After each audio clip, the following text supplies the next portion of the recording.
ناظرین کرام السلام علیکم ورحمۃ اللہ وبرکاتہ۔ سورۃ المائدہ کی آیت نمبر 82 ہے، چھٹے پارے کے بالکل آخر میں اللہ تعالیٰ نے ارشاد فرمایا کہ لَتَجِدَنَّ أَشَدَّ النَّاسِ عَدَاوَةً لِلَّذِينَ آمَنُوا الْيَهُودَ وَالَّذِينَ أَشْرَكُوا، ایمان والوں کی دشمنی میں تم سب سے بڑھ کر پاؤ گے شدید تر یہود کو اور وہ جنہوں نے شرک کیا۔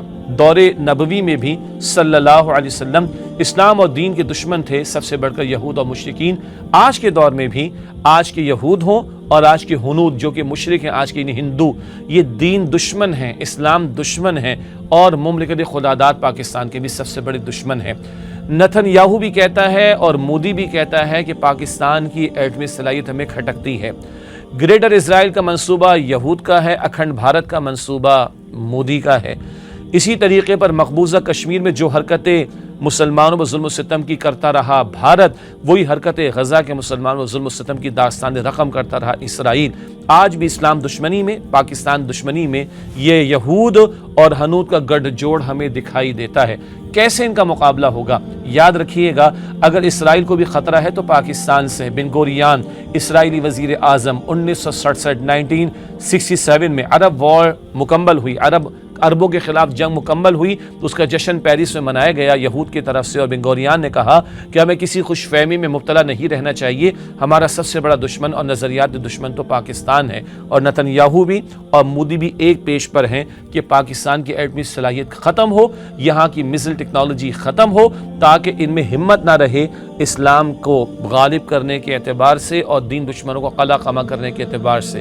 ایسے میں مملکت خداداد پاکستان، اس کی عوام ہو، اس کی حکومت ہو، مقتدر طبقات ہوں اور ہماری افواج ہوں، ہم سب کو ایک پیج پر ہونا بڑا ضروری ہے۔ غزہ کے مسلمانوں کی پکار تو لگی ہوئی ہے، لیکن اللہ ہمارے ظلم کو معاف کرے، ہمارے جرم کو معاف کرے کہ ہم نے ان کی واقعتاً مدد نہیں کی۔ عوام نے نعرے لگائے، عوام نے پریشر ڈالا، عوام نے آواز بلند کی، حکمرانوں نے بس کچھ باتیں کی ہیں۔ ہم تو آنکھیں بھی نہ دکھا سکے اسرائیل کو۔ خدا را غور کیجئے، اگر بھارت آج جو مقبوضہ کشمیر میں اس نے ڈرامہ رچایا، پہلگام کا جو ڈرامہ رچایا، اس کے نتیجے میں پاکستان کا گھیرا تنگ کرنے کی باتیں کی جا رہی ہیں، تو کیا ہم کچھ جواب دینے کی پوزیشن میں ہوں گے؟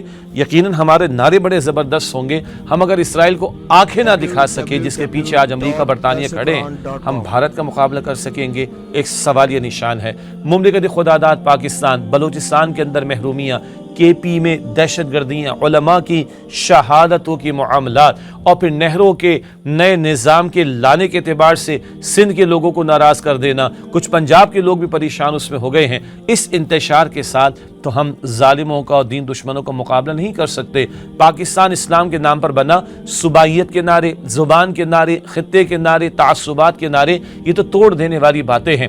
بلوچستان کا بھائی ہو اور خیبر پختونخوا کا بھائی ہو، پنجاب کا ہو یا سندھ کا ہو یا اردو بولنے والا کہیں کا بھی مسلمان پاکستان میں رہنے والا، اس کا اصل رشتہ انما المؤمنون اخوہ، وہ اسلامی برادری کے رشتے کی بنیاد پر ہے۔ اسی کلمے نے ہمیں جوڑا تھا جب پاکستان ہمیں ملا، یہی کلمہ، یہی اسلام ہمیں عزت بھی دے گا اور ہمیں جوڑے گا۔ یاد رکھیے گا، اس مملکت کے لوگوں کو جوڑنے والی شے اسلام، اللہ کے نام پر لیا اس پاکستان کو ہم نے، مگر ہم نے دین کو دیس نکالا دیا ہے۔ ہمارے حکمرانوں کی ترجیحات میں، ہمارے مقتدر طبقات کی ترجیحات میں اور ہماری عوام کی ترجیحات میں بھی دین اسلام نہیں ہے۔ سیدھی سی بات ہے، نمازوں کی کیفیت سے اندازہ لگا لیں اسلام ہمیں کتنا مطلوب ہے اور ہماری ترجیحات میں اسلام کتنا ہے، اور نعرے لگانے والے اور دعوے کرنے والے حکمرانوں سے بھی چیک کر لیجئے کہ ان کی ترجیحات میں اسلام کتنا ہے۔ تو اگر ہم اسلام کے ساتھ وفادار نہیں ہوں گے، کیا اللہ کی مدد ہمارے شامل حال ہوگی؟ سوال ہی پیدا نہیں ہوتا۔ اور اللہ کی مدد کے بغیر ہم یہود کا مقابلہ کر سکیں گے، ہنود کا مقابلہ کر سکیں گے؟ سوال ہی پیدا نہیں ہوتا۔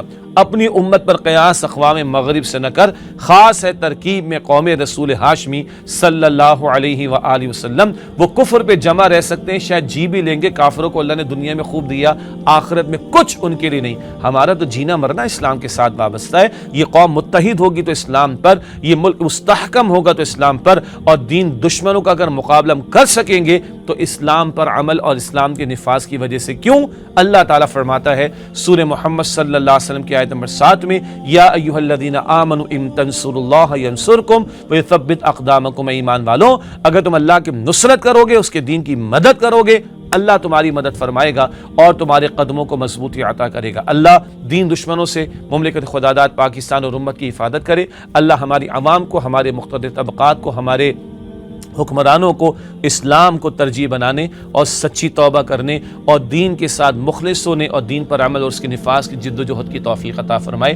تبھی ہم دین دشمنوں کا مقابلہ بھی کر سکیں گے اور اپنے مظلوم بھائی بہنیں کشمیر میں ہوں یا غزہ میں ہوں یا فلسطین میں یا کہیں اور ان کی واقعتاً مدد کر سکیں گے۔ اللہ ہمیں اس کی توفیق عطا فرمائے، آمین یا رب العالمین۔ وآخر دعوانا ان الحمد للہ رب العالمین، والسلام علیکم ورحمۃ اللہ وبرکاتہ۔ سوشل میڈیا پر سب سے قدیم اور سب سے ریلائبل برانڈ درسقرآن.com